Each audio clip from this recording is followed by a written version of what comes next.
Today's guest is an independent contractor that has worked for and appeared on two very large home shopping networks. And in full transparency, his views and opinions are not representative of either organization. And so we'd like to give a quick disclaimer to reflect that. The views, information, or opinions expressed during the Between Two Studs podcast series are solely those of the individuals involved and do not represent those of QVC or the shopping channel. Neither organization is responsible and does not verify for accuracy any information contained within the podcast. The purpose of this podcast is to educate, inform, and entertain. And with that note, the creators of this podcast also strongly support the theory that Toby Flanderson is the Scranton Strangler.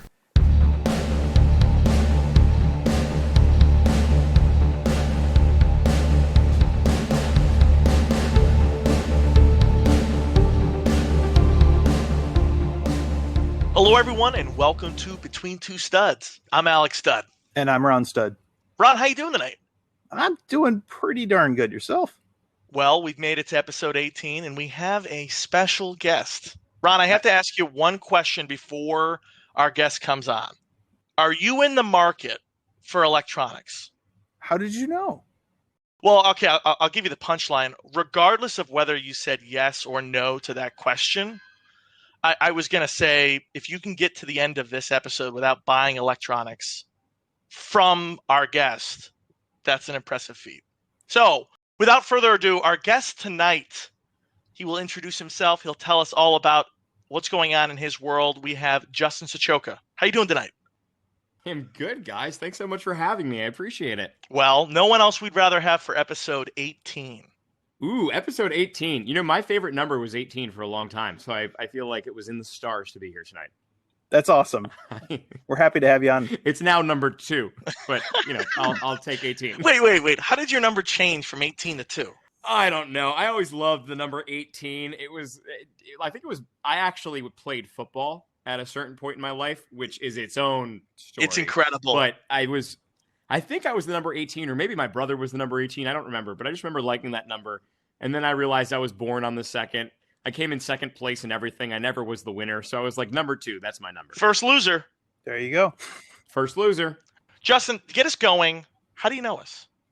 So this is the first time I've actually met Ron, but I know Alex because of a little thing called Taco Tuesday. If you remember from the Psych Student Union. Not a lot of people have good memories of Taco Tuesday, but I have one of the best. And that's where I got to meet Alex because Matt Toll, friend of the show, who is a mutual friend of ours, I've heard his episode. Can I just say I've always wanted to say that? I've always just wanted to say friend of the show. So I was just waiting for you to drop the name Matt Toll. Anyway, keep going. So friend of the show, Matt Toll, had one day we were in the radio station together at Westchester University, and he said how him and his roommate, they always get tacos on Tuesday. And I was lucky enough to be invited. And sure enough, around the corner comes Alex Stud. And we have been friends ever since. That was in 2011. Alex, I think this is our 10th year of knowing. 10-year anniversary brought together by very, very mediocre tacos. made right. By the wonderful people at Aramark. The tacos were not the best part, but the friendships, they lasted forever. There you go. Yeah, because the tacos themselves didn't last very long at all. They very quickly evacuated my stomach. I was gonna say you would eat them quickly and they'd leave your body fast as well. So it was not a long lasting friendship with the tacos. I think that's a common thing with college food because every college that I went to, it was the same thing. It was almost like a game to see if you could get back to your dorm fast enough. Well, there was an urban legend, or I guess because of where Westchester's located, I'd call it a suburban legend. Oh. That there was food. I'm sure you heard this, Justin. There was some sort of preservative that would be put on the food to make sure that no one would get sick, right? Like to make sure it was cooked all the way through or whatever. Somehow it would avoid people from getting actually sick. But as a consequence, it was like a laxative. I don't think that's true at all, but that was like a story that I remember when I was living in the dorms. People would tell each other. So the rumor I heard... I've not heard that. I heard a similar rumor, and that rumor was that it was because college students typically ate so much ramen and other things that had so much preservatives that when you did get something from the cafeteria, they put laxatives in there just to kind of help you.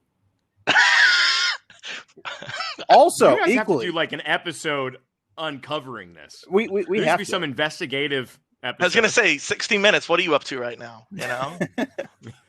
All right. So outside of Taco Tuesday, that's how we met. Tell us a little bit about you, though, right? What are your areas of interest? What do you do on the side? Yeah, so, well, I mean, tacos aside, we were part of the Friar Society, and we got to know each other through volunteering, and that was all throughout college, and we made, I think, collectively both some of our best friends through that organization. And then after graduation, I stuck around in Westchester, got a job there, stayed there, got involved in some other service organizations that were in the area. But as far as like for fun, what I like to do, I recently bought a house. So all of my weekends have now become really housework, yard work. And you didn't just buy a house; you built a house. Ooh. I realized that when you tell people that you build a house, like I have said that several times, that I just built a house, and they then think that I physically built like you with hammer and nails. Yeah, I didn't do one thing to build the house. I paid people to build the house. So I learned I have to say I had a house built. But yes, I did have a house built, and I've been here for, I think, 8 months now. I was very naive thinking that a new house meant that I could just kind of like walk in and everything was going to be fine, and I didn't have to do much else from that. Not the case at all. Every weekend is a different project. So that's been what I do for fun now. Well, very good. And the next question, this is something we ask all of our guests, but what are you currently drinking? So I know that you guys, from being a fan of the show, you drink. It's not Merlot. It's, what is it called? It's an M. Malort. Malort. That's it. Yes. Malort. I saw Matt Toll this past weekend, and he actually broke out a bottle of Malort. Oh, wonderful! And I was going to take it to bring here and be like, look what I'm drinking. And I thought, and then I totally forgot to do it. So I have a Yingling, a Pennsylvania native beer. But you know what? In spirit of that, that's that's very appreciative. Yes, Ron and I, we love our Malort. What are you guys drinking? Ron? So I'm actually having a highball tonight. So it consists of some Bullet bourbon. This is their normal, not the rye. And then I've got some seltzer water in there. So something a little different. And what are you drinking, Alex? I am drinking, not sure if you're familiar with it. It's a whiskey that is made in Evanston, so just north of Chicago. I don't actually know how national it's gone. I really don't. But I find it very tasty. It's Few, F-E-W. Oh, yeah. I've had Few. They have a really good rye. Yeah, I wasn't sure how national they are, but that's made like 3 miles from my home. So I'm enjoying that with some on the rocks tonight. So very nice. Well, cheers. Cheers, boys.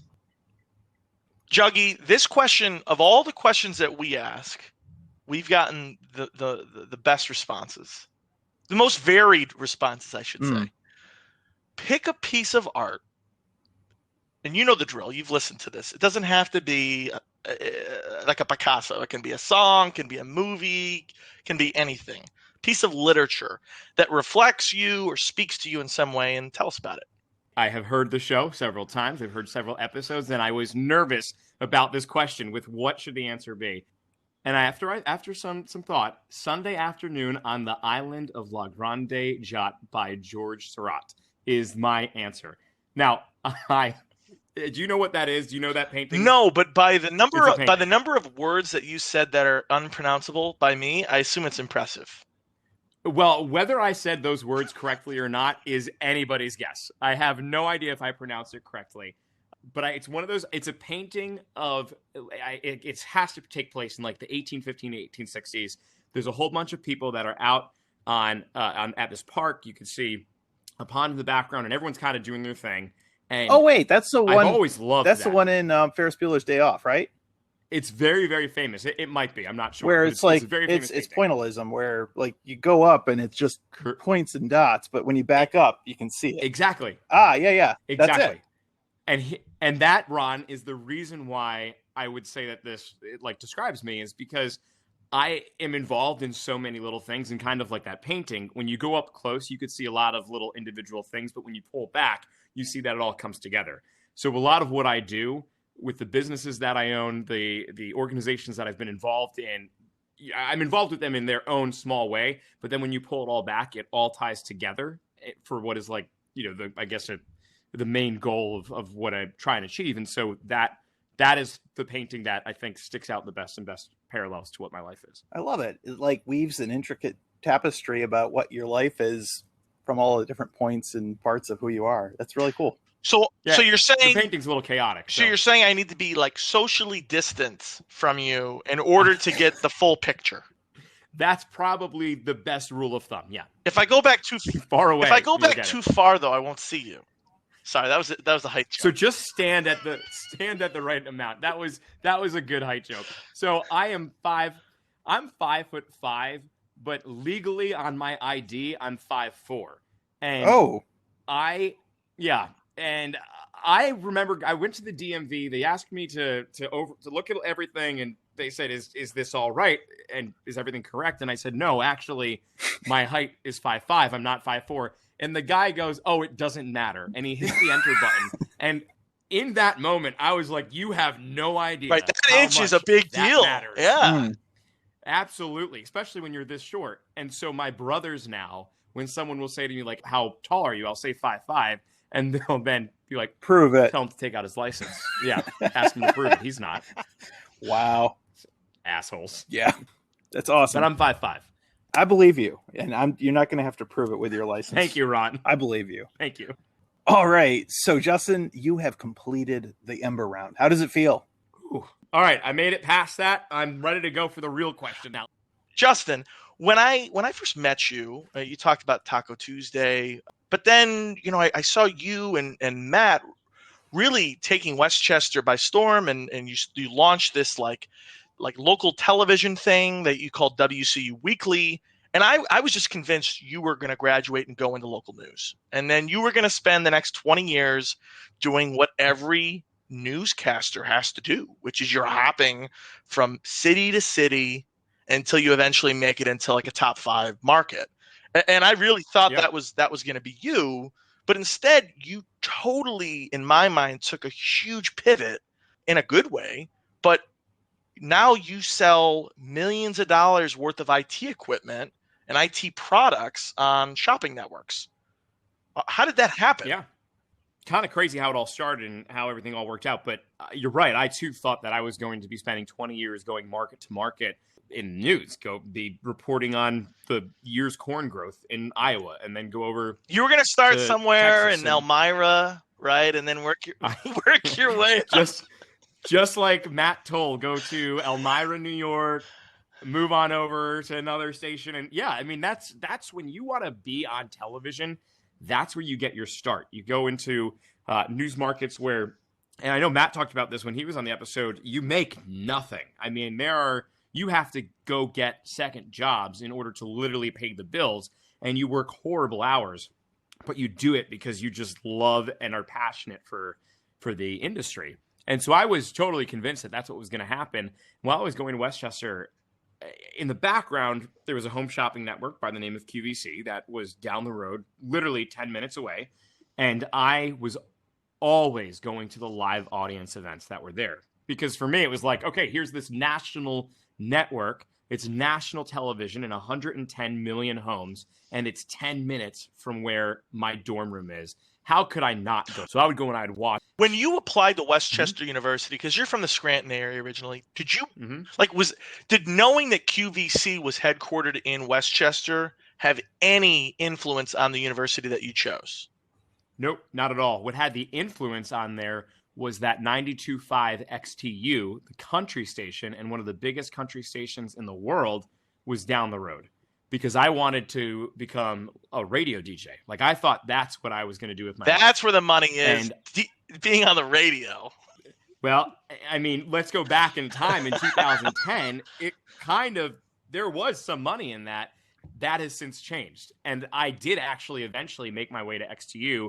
I was an intern. They hired me afterwards. And the station was great. It's run very well. It wasn't the fast-paced environment I was looking for, and that's when I shifted gears and looked towards television instead.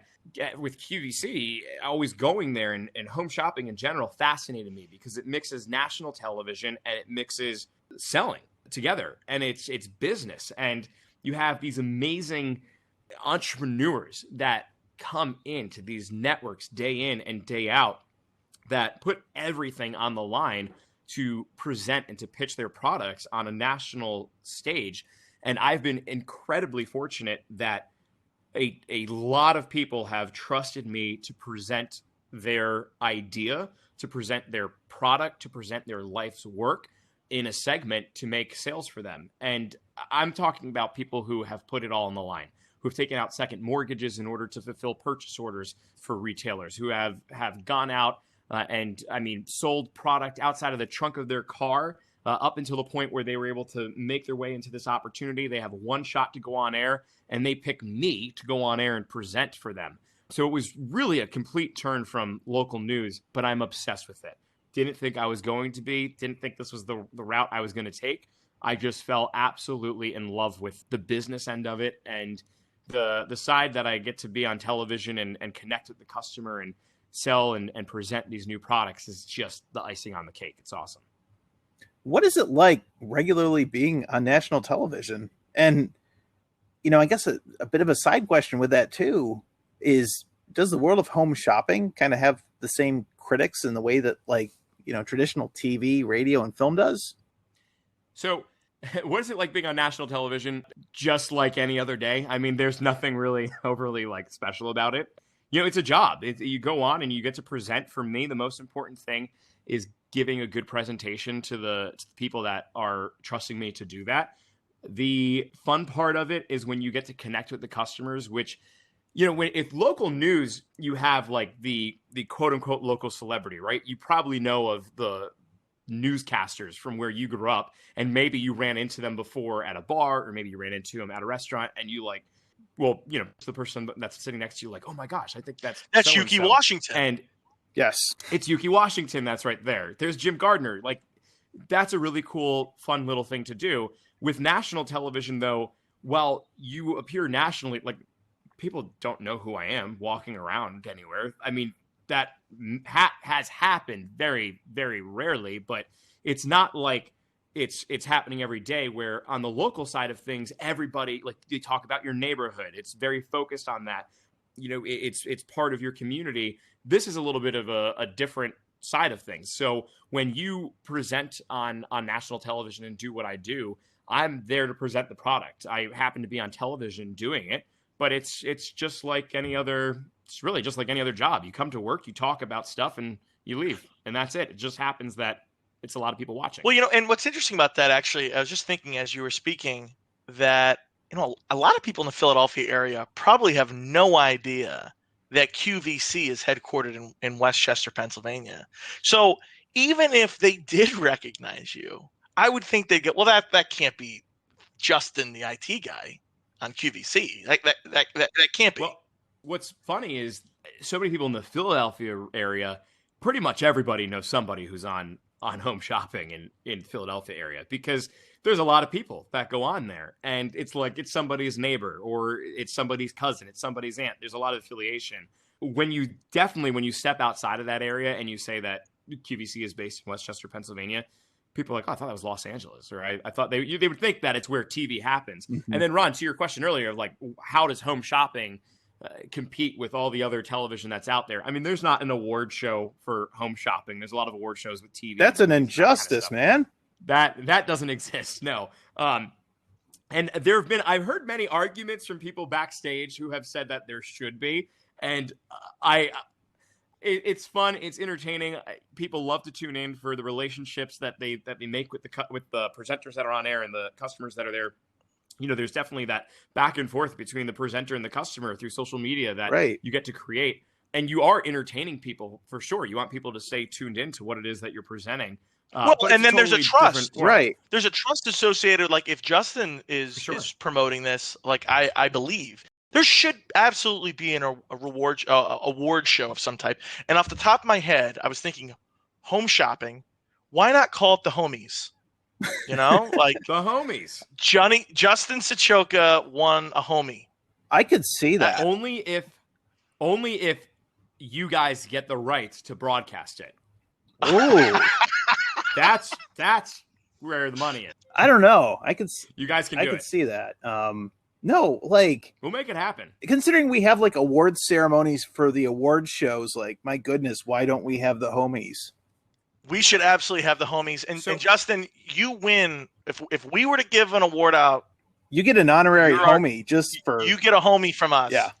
Oh my gosh! Yeah. I'm so honored. I should have written a speech. I didn't. I wasn't prepared for this. You just got to keep it under 2 minutes. There's actually there are internally awards that the different home shopping networks do. So I appear on a couple of them, and they do have their own. And I do love the shopping channel in Canada. Mhm. They call it the Shoppies. Ooh. So Ah. it's the Shoppy Awards. Now I've yet to win a Shoppy Award. Have you been nominated? No, you know what? It's actually not based off of the person. It's product based, and my products have been nominated. Yeah. Oh, okay. There you go. They actually have a ceremony. Like, do they have like the red carpet? Oh yeah. Really? Oh, it's legit. I Yeah, there's can, a red carpet. I would absolutely love to fly to Canada and be in the audience For the award for- ceremony. for an award ceremony where your product's nominated. I will gladly catch a flight. You give me like 24-hour notice. I will be there. Done. Now, Absolutely. for the Shoppies, is that viewer nominated or is that industry nominated? No, well, it's industry nominated, but viewer voted. Oh. So the viewers will go in and vote, and there is actually a little bit of campaigning then with your product to get people to do it. But it's on a small scale, Sure. right? Like the home shopping audience that watches all the time is not the audience that watches ABC and NBC and CBS and all of those, and Hulu and Netflix and all these original content shows. It's a little bit of a smaller scale when we talk about the hardcore following of home shopping. But there is a trophy. Oh, there's a trophy, yeah. Oh my gosh. And It's glass. and when you win, do you become like a part of the academy? Like, do you get to help future winners? When you win, you can actually display the trophy on the like if my one product that I represent is called Rush Charge. When they were nominated, had they won, they could have then displayed their Shopee on the table while it's being presented. Ooh. Oh, So you that's- get that right. That's cool. When's award season? It is it follows actually all the other award seasons, January and February. So Ron, I said no, that it doesn't really follow this, but as we dive in deep, it totally does. Yeah. It absolutely follows the main I love it. Well, we're gonna start the homies. I don't care. We're starting the homies. We have a competitor in Perfect. Canada Called the Shoppies, but called the Shoppies, and that's great. Like, they can have their Shoppies. Sure. We're gonna have the homies here in the U.S. the only issue is ours I love won't it. have Tim Hortons with it. That's just kind of a thing, unfortunately.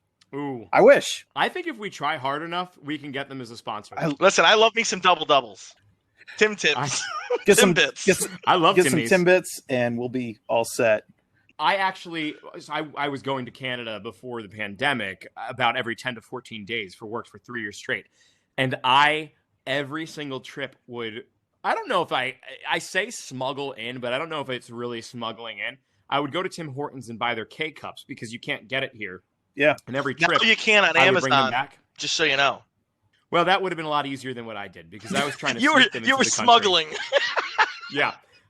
I did a count. I have over 300 Tim Horton K-Cups. Now, of course, a pandemic hit, and then I wasn't able to go there, so I'm thankful that I was, like, hoarding all of these Tim Hortons, but I have an entire shelf in my pantry that is just Tim Horton K-Cup, and it's tea. It's not even coffee. It's their Oh, steep wow. tea that I love.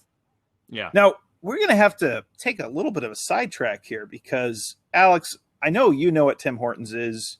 Are you And kidding me? obviously, Justin, you do as well. But I remember the first time. There was a magical day when Justin Sochovka, it was either on Facebook or Instagram, posted a photo that said, "Just had Tim Hortons for the first time." And I'll remember that till the day I die. That was that moment, and I said, "Oh yeah, this is." There's 2 days in Justin's life, before Timmy's and then and after. after Timmy's.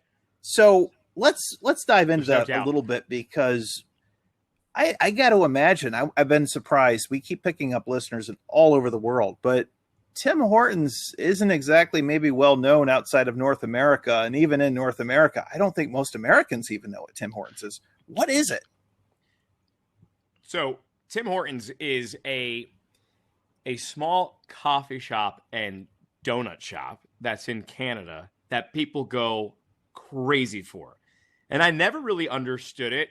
You're right. Like you either you get it or you don't. But when you try it and you have Timmy's for the first time, I mean, it's a brand new world. Like you're born all of a sudden. It's unbelievable. The way I explain it to people, it's like, honestly, for me, the food and the drink quality is in the same ballpark as Dunkin'. It really, in my opinion, Totally. but it's the ambiance. Yeah. You go in there, a lot of these Tim Hortons have a freaking fireplace, right? Like, Oh, they're beautiful. right, Yeah. right. Like this is like, you know, when you go to and I used to live in Boston, as you both know, which is home of Dunkin'. You go to a Dunkin', it's kind of gross. It's like orange and neon pink everywhere. You get your cup of coffee and you want to get out of there. Timmy's, it's an experience. I want to hang out, and it's imagine taking a Dunkin', but putting in the Canadian charm and friendliness, and that's what it It's is. like drinking in a cabin almost. Right. Yeah, Like a little cottage. Yeah, it's nice. Well, the other I thing, miss it a lot. the other thing I always liked about it is, I mean, like I like Starbucks, but Starbucks can almost feel a bit, I don't know, pretentious, or there's something about it that doesn't feel genuine. Tim Hortons always kind of felt like it kind of has the same feeling to me, like a nice bar that's like, hey, I want to go there. I'm going to have something good. I'm going to feel good. And you walk out and you're happy. And people are so nice. I'm not sure if that's just that Canadian stereotype, but I've always had a great They're time very going nice to Tim there. Hortons. And the other thing with Tim Hortons too is it's so cheap. Oh, yeah. Like I feel like you go there and expect that you're going to pay the high prices, and part of it is that I'm an American coming over, and so when I get the receipt, I'm like, oh wow, that tea was 75 cents. gotta love that It exchange rate. still is very reasonable. Oh, it's great. Love it. All right. Well, sorry for taking everyone off on that little sidetrack, but You know what? honestly, Anytime we No, get into don't Canada, say sorry. Say you're welcome. you're welcome. Anytime we get into Canadian talk, I'm all about it. Ron's all about it. So this was a worthwhile sidetrack. I will say this. For sure. We are going to take a quick break. But when we get back, we're going to talk to Justin a little bit more about the world he lives in terms of being an on-air personality, how to pronounce his last name, all those fun things, right? And then I want to get into where he grew up, which is Scranton, Pennsylvania. Ooh. And we're going to talk about this mystical pizza that lives there, as well as some other fun things. We'll be right back after these wonderful commercials. What's up, guys? This is Ruben. You may remember me as being the first ever guest on the Between Two Studs podcast. I'm here now to promote my podcast, Guys Who Cry. Me, along with my co-host Adam Cook, we talk about a wealth of topics ranging from crying, men crying, this is something we all do, to, some lighter things. For example, our newest episode, Adam and I talked about our dating blunders and just weird date stories. So guys, if you would be so kind, head on over to Spotify, Anchor, Apple, iTunes, and hit that follow button. Talk to us. Our Instagram is @GuysWhoCryOfficial. That is Guys Who Cry Official. Check us out. We'd love to hear from you. All right, we're back with Justin Sochovka.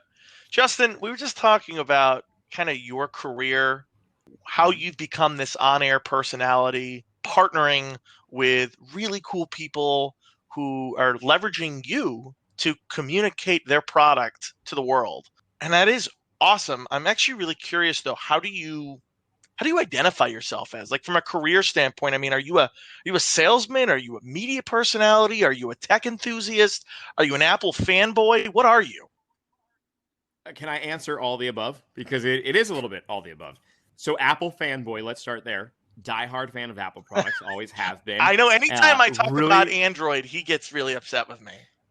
Very worked up. Now, I will say that there is a time and the place for an Android product, but I happen to present Apple. And I am very fortunate that I get to do that. So yeah, I'm an Apple fanboy for sure, but I'm a fanboy of electronics in general and media personality, salesperson, pitch man. I mean, it's a little bit of everything. That's why I love home shopping, is because it is that little bit of everything. There is a whole process to get a product up on air. And like the perfect example of this is there's a product from a company that I met in person in Las Vegas in January 3rd of 2020. And we just got word that they will be appearing on air in July of this year. And of course, pandemic aside, that's not unusual for a product to take 18 months before it makes its debut. So there's that whole business end to get stuff there that is really cool that I'm fascinated with. And I have I have my hand in a lot of that. So I do a little bit of everything with that. So during that year and a half, right, from your introduction to when it actually goes to launch, I mean, just quickly for the listener, because I'm really interested, what's going on during that time period? So you touch base with the product, maybe meet at a trade show, find somebody online, have a meeting that explains what home shopping is and how it can benefit them. They take it back to their team. They decide if this is the avenue they want to go to or not. Sometimes that takes months. Sometimes that takes a day. Sometimes it takes an hour. I mean, on that initial phone call, sometimes they say, yeah, let's do this. You have to present to buyers. You have to present to the buyers of home shopping that this is a product that's worth buying into. Has to go through the quality assurance process and make sure that the quality of the product is good enough to go out to a customer and to go out there. You have to negotiate the deals. You have to create the assets that you're going to see on air, that you're going to see on the website. You're going to have to get an on-air guest, train the on-air guest, and eventually execute that. But behind the scenes, there's also how do you get 10,000 units of the sponge that's going to, be the best sponge you're ever going to buy into the different warehouses, or are they being drop shipped from somebody else? There's all this stuff that goes on in the back end that people don't realize, and it comes down to 6 minutes of television, right? So every product can be on air for maybe 6 minutes, 8 minutes, but there may be a year's worth of work to get to those 6 minutes. And that's where it's a lot of pressure as an on-air guest to go on air, because for me, I'm not the person that had to move 10,000 units of a product or 100,000 units of a product from literally one end of the world to the other. I'm the guy that they trusted to go out there and tell the story of the product, present the brand, and hopefully it does well. But if it doesn't do well, then what happens? And that opens up a whole bunch of other doors. So it's a lot of pressure, because I always want to go out and communicate the product to the best of my ability so that customers that want to buy it will buy it. And it will hopefully be a great investment into a product for them, or it's a great purchase for them. And it does well for the business side too. So it's a pretty fascinating industry. So there's an infamous keynote where Steve Jobs was trying to demo something and it didn't go well. When you're doing a live home shopping experience, especially with technology, there's always that as a risk. How do you kind of handle that when that happens? Oh, you got to roll with the punches. Happens all the time. You try and make it look like it doesn't. You panic in the moment. I mean, there's no doubt. I had a printer once that I had to sell that didn't print. I mean, it was a wireless printer that literally would not print. And I had 14 minutes to sell this thing. And I had to get really creative. I showed how you can do photocopies. I showed how you can go in and you can make like little puzzles and all this other stuff. I even think I took the route of like, I'm pretty sure I was like this still has the old capabilities where you can hook up a wire to it. And I demoed how you could hook up a wire and do that, but tried to make it not look like it was because the printer I was demoing with was broken. I tried to make it look like, maybe you don't want your stuff online. Maybe you don't want to be in that whole cloud. With this printer, you don't have to be, but not every other printer out there would do that. And I just did this whole spiel on that and filled up the 14 minutes. That hit YouTube, and it has like 40 or 50,000 views now, which is like the crazy part about it too, is it just went nuts online. How did sales go? And phenomenal. That was in 2016, and the printer is still selling today. Wow.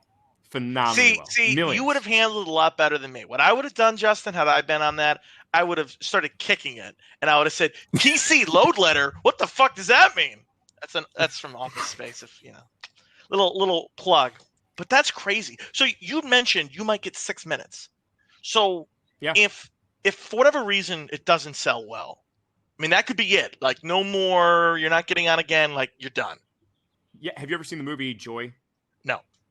So it's based off of home shopping, and she sells a Wonder Mop. Her name is Joy Mangano, a self-made millionaire. And it started off with the Wonder Mop that she brought into HSN, and it didn't do well, and they told her they were going to return all the product to her. She went in, she begged for more time. I'm going to change up the demos. I'm going to do this. Give me another shot.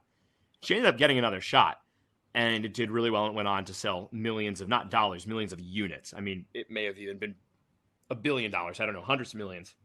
When it comes to home shopping in every network I've ever appeared on, you have your one shot, and you got to make it count.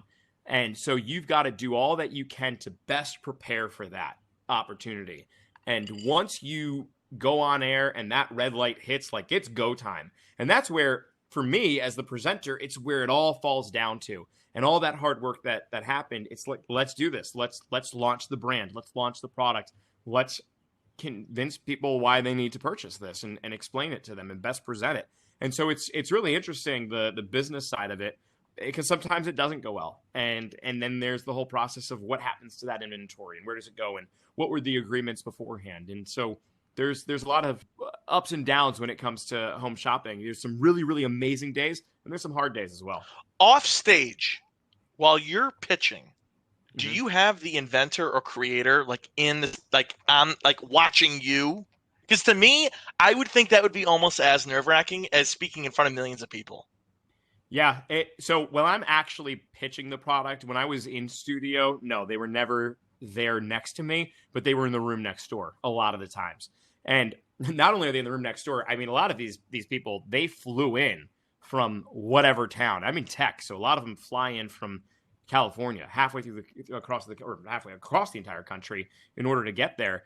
And usually it's like we go to dinner the night before, we talk about the product, and then we go in, and Saturday morning we go on, we present, and it's the best thing in the world when it does well and the inventor's there. But boy, does it suck when you go on and they don't have a good airing, and you just spent the last day and a half, getting all excited, jazzed up for this, and then you go out there and it's like, oh, I'm so sorry about that. I can only imagine. That sucks. I can only imagine. But I mean, that's part of the job, right? Like that's retail in general. That's any business that's out there. You have good days, you have bad days. It happens. Yeah. So Justin, we have one last question for you as it relates to your career, and then we want to get into some other fun stuff.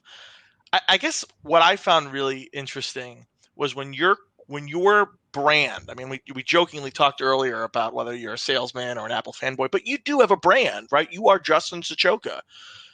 When you were early in your career, I remember having a beer with you at Jake's Bar, one of our favorite bars, and Love Jake's. And you were talking about maybe going by Justin Roberts, which I believe Robert is your middle name. And right. It'd be so much easier, pronounceable, but you didn't do that. Walk me through what happened. Why did you end up staying with Sochovka? So the reason I was entertaining that, I don't know if you actually know the full story to this, Alex, but I at the time was up for a full-time position at a network, and they basically told me if I was going to get it, I would have to change my name because it was very hard to say the last name Sochovka. And the person that said this is no longer there. And I understood where they were coming from, what they were saying. And for a lot of people who don't understand, a lot of people that you see on television, the name that you know them by probably is not their name. That's probably their stage name. And so I was instructed to try and come up with one. And let's see, because Sochovka is really hard to say. There's a silent V in the middle of it. And so I was entertaining Justin Roberts, which is my middle name, and to add an S to it. And as I brought this up to people, there was a lot of mixed reviews as to whether or not I should or should not do it. No doubt it's easy to say, it's easy to remember, it's easy to spell. But on the other hand, and this is 7 years later now since I began, having a last name that was really hard to pronounce has made me more memorable with the hosts and with the customers, because it's really easy to say, oh, there's John Smith, or there's a really easy name. It's in and out on one ear. But when somebody trips over your name, or they laugh and almost break character when they're saying it, because they're like, I know you, I've known you for 4 years. How can I not say Sochovka? It becomes really memorable. And I've learned that people have not had any problem finding me online and following me on social media or doing anything like that. And they've come to know me as the guy whose last name nobody can pronounce. And it's almost like a game to watch and see if people can actually get it right. Not only for the customers to watch and see, but for the hosts to try and get it right. And still to this day, hosts that I've worked with for 7 years now, still, I was just on air 3 weeks ago, and a host who I have known for 7 years called me Justin Sochovka. That is not it. But that was close. That's awesome. Well, I will say this. Yeah. I Googled your name earlier today, and I've known you for a decade, and I still put an extra O at the end. I don't know why I did that, but guess what? Google said, "Did you mean Justin Sochovka?" Correct it. And I was like, Oh, yes, that's the one I wanted. So Google actually corrected me. So it definitely There we go. knows. I would love to know if it says Justin Sochovka height afterwards, if that's been a recent search as well. Did you look for that too? No, I didn't because I already know. No, but that would okay. be a good I've one. heard it's 5'5", possibly Well, 5'6". five- But you should look at its legal documentation. It's only 5'4". It's 5'5". All right, so we're kind of going to shift into some of the more fun topics. And I was really thrilled before the show started. We always try to coordinate with our guests via text message. And I saw the 570 area code on your phone number. And 570, that is northeastern Pennsylvania. And That it is. that's a really important place for me as for you. I went to college there, and I met my wife That's from what I heard. Wilkes-Barre. And you grew up right in Clark Summit, right? Yeah, that's right. So 570, born and raised northeastern Pennsylvania. I mean, I'll say I'm from Scranton Sure. because people don't know what Clark Summit is. They have no idea. And it's literally a 10-minute drive from downtown Scranton from my house. But I am from Clark Summit, Pennsylvania, went to Abington Heights High School, lived in the same house since I was born, and then went off to college and moved down here. But that is my hometown. And you're right. When you see a 570 area code, it is an instant connection with that person. You instantly like that person. And then it turns into the game of who do you know? Like because in Clark Summit and in Scranton in general, it's such a small area in comparison to a lot of the rest of the world that you absolutely have a mutual friend with everybody in that town. I don't think there's ever been a point when I've met someone from northeastern Pennsylvania that it wasn't like, oh, you're cousins with Ryan or you're cousins with Lisa. Like everybody knows everybody. And when I went to Westchester, my friends got really annoyed when we would run into somebody else from Scranton because it was like, oh, here we go. They're talking about Scranton. It was again. wild. I remember talking with a guy who's at least 4 or 5 years older than Justin named Brad Moyer. And he was a friar. And I remember talking to him about you because I was like, Justin might be a good candidate for the Friars someday. And he's like, Justin Sochovka, like Clark Summit? I go, what? He goes, oh, yeah, I know him. It's like, what? I had my first peanut butter and jelly sandwich at Brad Moyer's house. Fun fact. It's bizarre. Wow. Yeah. So Everyone knows everyone. So here's something that's a bit weird, specifically about that area. So the show The Office is known, to be set in Scranton. You haven't watched that show, have you? The Office? Yeah. I just bought the full series the other day. Okay. And because I was like, when they took it off Netflix, I thought, okay, this is good. I can have a little time away from it. And then I was being deprived of it, and I had to. But yeah, I love The Office. okay, because it's weird. I've met a lot of people from NEPA that don't watch it, even though there's all those references. What was different for me with The Office is I grew up watching it. I didn't grow up watching it, but like I remember being in high school when it was on NBC. And I think The Office now is far more popular than it ever was. Without a doubt. when it was on Streaming air. was the best. Since Netflix. Streaming was the best thing that ever happened. Yeah.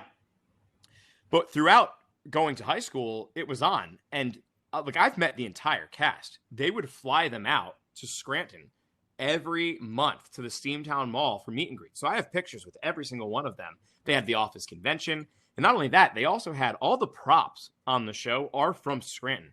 They had a pod that they would encourage businesses to come out and put their pizza boxes in there, put their T-shirts. Oh, in I there, know. the Froggy 101 bumper I was sticker, just gonna all say, that I stuff. remember I hated watching episodes of The Office with you, Justin, because you would pause it and then go, "Hey, you see that Froggy 101 sticker there? That's where I used to a work. real radio station." You know, like Yeah.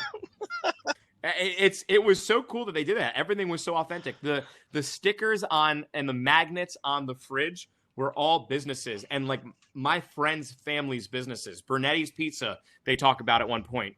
The Burnettis lived up the road from us. Like, it was so cool. So watching it now, it's kind of like watching, to some odd degree, it's like watching a home movie, because all the references are 100% accurate. The only thing that isn't accurate is we don't have a Hooters and we don't have a Chili's in Scranton, Daxton, Wilkes-Barre. wait, so Pam Beasley isn't actually banned for life? She may be. I mean, I'm not from the one in Scranton, because that doesn't exist. Well, speaking of, as we're getting into, the wonderful culture of Northeastern Pennsylvania, we got to talk about pizza, because absolutely we talk about pizza with all of our guests. I was telling Alex before the show, I said, we have to, like, at some point do like a pizza tournament with like brackets for all of the different types of pizzas, because we've had guests on from New York. We talked Chicago. We've talked Buffalo style pizza. We're talking Northeastern Pennsylvania pizza, which that's its own thing. There's like sub parts of that pizza. So if you wouldn't mind, give me I can think of, there's Old Forge, there's 44, and then there's like the fried pizza. Walk me through those for our guests that have never tried these wonderful types of pizzas. So I'm going to start off with Old Forge, because Old Forge pizza is the one that I'm closest to. It's the one that I grew up on. Take everything you know about pizza and throw it out the window, because this is not pizza. When you think about Scranton, and this is my own opinion of it. I don't know if this is actually accurate, but I've had this conversation with many people, and we all think that this is kind of where this derived from. Old Forge Pizza is a coal miner's town, or Old Forge, Pennsylvania is a coal miner's town. And every building, I mean, I'm not kidding you, go down the street, every building is like somebody's home that they turn their living room into a pizza shop. And the reason why, there were so many people that were in Scranton at a certain point for the mines, and they were paid very, very poorly. And they needed a cheap, easy way to make pizza. And the cheap ingredients, I mean, pizza's a cheap thing to make and to sell. And so the pizza is a thick dough that has a sauce. And now everybody makes their sauce differently. So that's like you have your favorite pizza place based off of the sauce that they make. But the cheese that's on top is an American cheese and like a mozzarella mix. And it's more American than anything. I was gonna say, it's like gooey. all American. Yeah. Yeah, it's very, very gooey. And it's just a really cheap pizza. Growing up on it, it's the only thing I know. And it comes out on a metal tray. So when I refer to pizza, I order a tray of pizza. I remember the first time I went to visit you, you said to me, "Hey, I'll be back in a little bit. I'm gonna go pick up some trays of pizza." I said, "Trays? What are you talking about?" Like, I was thinking like cafeteria plates, but that's what they call them, trays of pizza.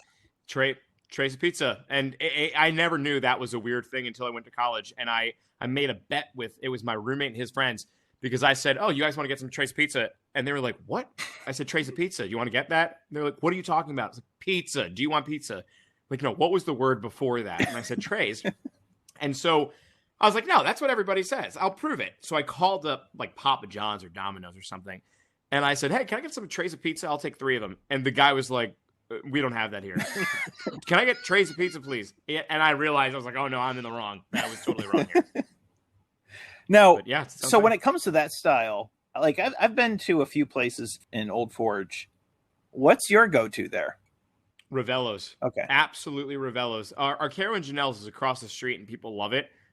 I'm not a big fan of our Caro and Janelle's, it's a tough thing to say. Like, I'm whispering that because it's another one where my family grew up in Taylor, and Old Forge is right down the road, and I have a lot of family in Music. And well, I guess Taylor and Music and Old Forge, they don't all really seem to get along. I think like it's kind of the rivalries between all of them. So the fact that I'm like taking Ravello's over Arcaro and Janelle's, I may get some hate from some of my family members up there, but that's my favorite. Let me ask you this, because you had a bunch when I was visiting, and I remember I liked the same pizza that Hillary Clinton liked. Did she like Ravello's?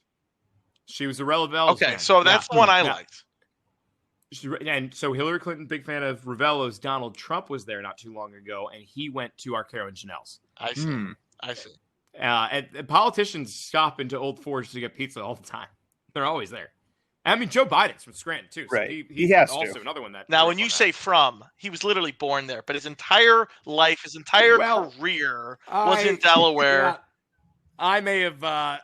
He's born in Scranton. No, I know. I'm just Delaware. I brought this up. I'm a little sensitive to that because everyone's like, "Oh, he's a Pennsylvania boy." No, he's not. He was born That's in right. Pennsylvania. His house is like the house he grew up in is like a shrine. He called himself. When I say grew up in, I mean 3 years. He called himself a Pennsylvania boy to get the state of Pennsylvania. Which, listen, I would have done the same thing. Absolutely. I would have done the same thing. You know. Sure. I would have gladly, if I was running for president, I'd be going up to New York. I'm a New Yorker because I lived in New York State. I was born there. Alex, you could say that in almost every state now. You're the Massachusetts boy. You're the New Yorker. You're a Pennsylvania boy. You're a Delaware boy. You're an Illinois boy. You're a Texan. Maybe that's what Alex is trying to do on the side. Like he's got that poli-sci backround, so maybe is this my calling? Is this my? It might be. Are you giving me a formal endorsement, Justin? No, but we'll all judge it. We'll all judge it based on your pizza choice. Well, I know I keep my in-laws. They're big fans of. Is it Salerno's? Does that sound right? Salerno's is very good. Yeah. Yeah. I went to high school with the Salerno. So they always had me go to Salerno's. But we got to talk like 44. We got to talk about this American cheese thing though. Like, oh, okay, right? Like it's odd. It's odd. Like I'm not from there, so I'm not used to that. But how? Like, why? There's just so many questions I have about like American cheese because it's not bad. Like there's its own place. Like even the delightful Cheese Whiz works with in Philly when it comes to your cheesesteaks. Well, but Justin, your explanation makes perfect sense. Where I mean, American cheese is always going to be cheaper than mozzarella. Mm-hmm. It's cheap. So, but it has such a distinct taste. I mean, it's kind of like, I don't know if you've ever been to St. Louis, but in St. Louis, they have their own style of pizza and they call it Provel.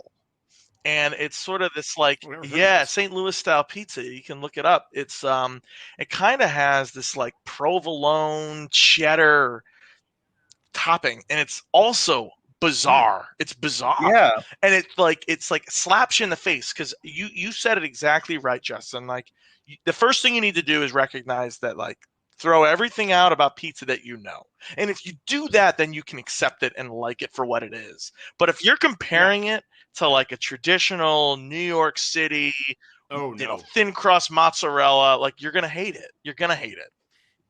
This is its own thing. And you go, I mean, I kid you not, you go to every pizza place and you can find that New York style pizza, but you got to look for it. The Old Forge style pizza, you will find everywhere. And not only is it just like that's the red. Mm-hmm. So you can we also call it cut. We don't call it like a slice. You get a cut of it. So we change everything up with it. But you can also get, in a lot of places, they make so it's a thin layer of crust on the bottom, that American cheese in the middle, mixed with like garlic and onion, another thin layer of crust on top, and then they'll sprinkle on like some different seasonings and then some more onions on top of it. And that's the white pizza, Old Forge white pizza.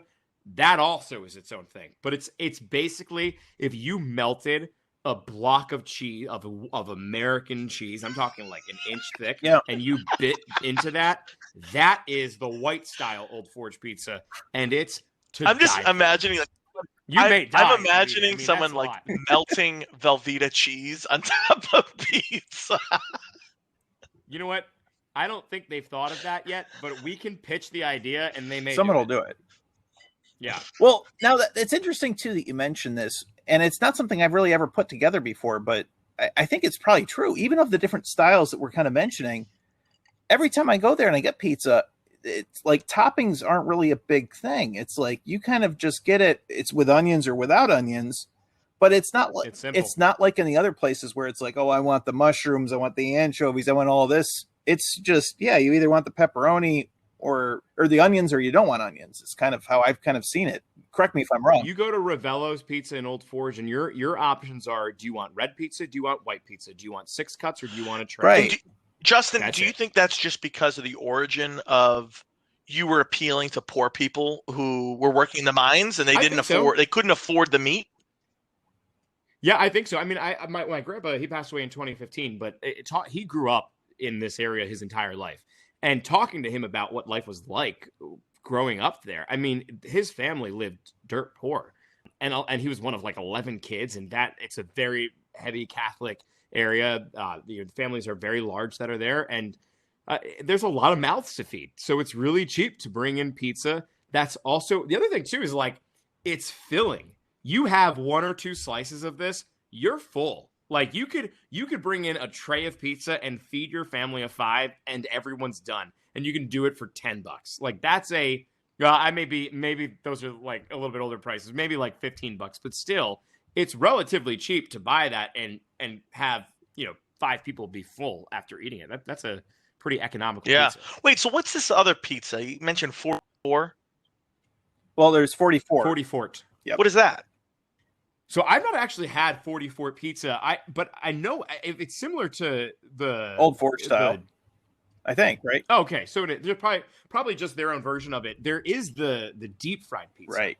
And that is like, I mean, that's heart attack city. They literally take an Old Forge pizza, they put it in a deep fryer, so you are eating what is fried pizza. It sounds disgusting, but people it is delicious. So let me ask you: it's deep fried. Do people like put like marinara sauce on top of it? Like I'm just envisioning like it's a very thick, crusty, and everything's in the middle, right? It's pretty similar to like it's pretty similar in like what you put on it. It's just the texture on the crust. And I say that because last week I just had some. I was up in Wilkes-Barre, and yeah, it's just like you take a normal pizza that is a tray pizza, right? And it's got the same thing where it's like it's either the onions or the without onions. And it kind of reminds me of like old school Pizza Hut, where it's like the crust is completely just like fried, really crispy, really tasty. But yeah, 100% heart attack city. And I think even within that area, they have like in Wilkes-Barre, I want to say that there's like this whole like derivation of where they came from. I want to say it was like Victory Pig was the first. And then there was a bunch of other places that kind of started with people that worked at Victory Pig. And for the record, I like there's a place called Pizza Perfect, and there's another place called Sizzle Pie. Those are my joints there. So this I know that at home obviously you can't see this, but look up Ernie G's. And this is a place in what is called Avoca. And here's my camera here to hold it up. There you go. This is a picture of this sign that was once white is now yellow.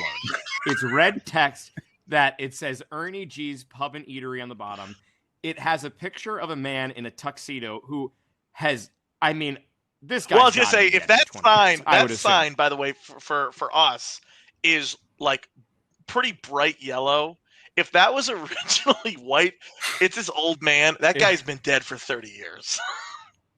That sign has never changed. My cousins live near this place. It has never changed. That is the pizza that you get in like Avoca. Like that is that deep fried style pizza that they sell there. And like that's probably the guy that started it, and like it's been in the family forever. That's the other thing with these places is it stays in the family. I'm surprised that guy lived that long. He got to that age based on deep fried pizza. That is a little impressive, actually. I'm not. I mean, to Justin's point, though, you only need 2 slices and you are full. So for me in the audience, how thick is a deep fried pizza? I mean, how thick is it? I'd say it's like 3/4 of an inch. Yeah, I want my favorite pizza from there. I mean, I love Ravello's, my favorite Old Forge, but where I grew up, Armetta's makes an Old Forge style pizza, and that is the one that like on Friday night we'd go down there and Dad would get like a pitcher of beer and we would and it was like a tray pizza, and that was like Friday night every single week, and that one is an inch and a half thick. I mean, it's like a big. That's deep dish pizza. Dough. I mean, that's Chicago deep dish pizza. It's my favorite. Yeah, no, it's. I mean, it comes on the tray that like you said, cafeteria style, like a metal one that you would bake veggies on. That's like roast veggies on. That's the tray that it comes served on, and it fills it up like it actually goes over the top of it. It's an inch. Wow, that's incredible. Oh, Well, it's so it's funny, kind of bringing this back to just Scranton and northeastern Pennsylvania in general. Ron, you said NEPA. Is that what they say? It's NEPA. it's kind of interesting because Ron and I, obviously Ron met his wife and went to college in NEPA. Ron and I are originally from Western New York, but there's actually a lot of similarities and ties between Western New York, where Ron and I grew up, and NEPA in terms of very Catholic, very blue collar. And in fact, a lot of the steel and coal that was being produced in northeastern Pennsylvania ended up being moved at one point, like Lackawanna Steel. That was moved from Scranton and moved to Buffalo. Right. And the reason they did that was because it was cheaper labor, and it was also right on the Lake Erie, so they could be distributing. So there's actually a city in New York, or in Buffalo, just south of Buffalo is actually Lackawanna, New York. And it was named after Oh, really? Lackawanna, New York, and it was specifically named, it was changed to Lackawanna it was County? changed to be named Lackawanna because the steel town, it became a steel mill. The whole town. Yeah, Lackawanna is the county. There's a Lackawanna, New York, and it is specifically because of Lackawanna Steel, which started in Scranton and then moved to Buffalo. And Ron and I, our great-grandfather, his name was Irving Studd, and Irving Studd was What a great name. He was a locomotive engineer. And so he was traveling. He worked for the New York Central, but before that, the Lehigh Valley. And the Lehigh Valley was distributing the anthracite coal from where you grew up and moving that to the rest of the country in the big cities so they could use it for burning. And he actually really fell in love with Scranton, and he took his wife to Scranton for their honeymoon. So Ron and I's great-grandfather, Irving Studd, him and his wife, their honeymoon was in Scranton, Pennsylvania. I love Scranton, Pennsylvania. It's where I was born and raised, but piece of advice, don't. Well, yeah, it was a little bit different in the late 1800s, for sure. But I will say this. One of the craziest, most wild St. Patrick's Days I've ever experienced was in Scranton, Pennsylvania. I don't remember everything. Ron. Of course not. But Ron, you going to school in Wilkes-Barre, you have had to have been to parade. Oh, yeah. Oh, yeah. I mean, best day of the year in Scranton. Yes. That was wild. Oh, yeah. They know how to party up there. It's insane. I mean, anyone that doesn't know, it is one of the biggest parades in the country. And, well, I hear there's a parade that goes on, but you don't even, if you do parade day right, you're in the bars the entire time, and you're going to all these different events, and there is absolutely a parade that's happening. I used to march in it when I was in the marching band, but nobody knows what's going on. Yeah, I got to say, I've lived in Boston. I live in Chicago. I mean, I've lived in very Irish cities that celebrate their St. Patrick's Day. But I got to say, Scranton, Pennsylvania rivals both. They know how to do it. To quote The Office, ain't no party like a Scranton party because a Scranton party. Hey, so Justin, I do want to get into a little bit about kind of how we can follow you, how we can keep up to date with you. I know you certainly keep yourself very busy, as you talked about earlier with that painting that reflects you. Right? You have to get further back to really see the whole story. Right. Tell us about, you got this Bright Lights Media, you got Loudmouth Media, you have all these side projects. Tell us about them, what got you into them, and then obviously how can we and the listeners keep up and follow you? Yeah, so I mean, social media, go ahead and find me on there. Justin, I think my handle for everything is at Justin Sochovka, so it's pretty easy. Good luck spelling that though. So I wish you the best trying. There's a silent V. Best thing to do, just Google Justin QVC. 2 people come up, Justin Bieber and me. And you're not Bieber. Justin Okay, Bieber. got so it. I'm the other guy. He was on home shopping channels once or twice before, and now he takes up all of the Justin Google search. But I'm the other one. So you'll find me that way. But the other companies I have a video production company that I started last year that caters a lot to home shopping. We do video productions for home shopping channels worldwide. The videos that we make, we just had a call today, actually. We're creating a video that is appearing in, this is our first one that's going to Saudi Arabia. It's going to be in Australia. It's going to be in Italy, China, Japan. It will be in Canada, the United States, and the UK. So it's a good handful. It's going to a lot of distributors. We make videos that go on e-commerce sites. But all of this, like I said, when you take a step back from that painting, like you referenced, it all ties together. So when I go on air for somebody, they'll usually say like, oh, we have video assets that we want to have made. Do you know anyone that can make them? Yeah, the company that I own can do that for you. Or if they want to get into another shopping network and they want somebody to help represent them in there, I can do that as well and have the contacts that can do that and can work to do that myself. So all the different companies that I own all kind of tie into the home shopping world. And between them, they keep me very, very busy. So it's kind of a crazy, hectic schedule, but it's so much fun. I love what I do day in, day out, that it does not ever feel like work. Well, there you have it. Justin, it has been an absolute pleasure. We have had a ball with you, and we certainly have been enlightened by the world of NEPA that I've learned today. And thank you again for being on our show. Everyone, Justin Sochovka, you can find him in the world. Just Justin QVC, apparently. It'll come right up. He's not the one who's super good looking. I'm just kidding. No, it's accurate. I'm just You're kidding. right. I'm just kidding. Justin, thank you again for being an awesome guest. And we certainly would love to have you on again. Thank you guys so much. And good luck with the podcast. Can't wait to listen. Thank you, Justin.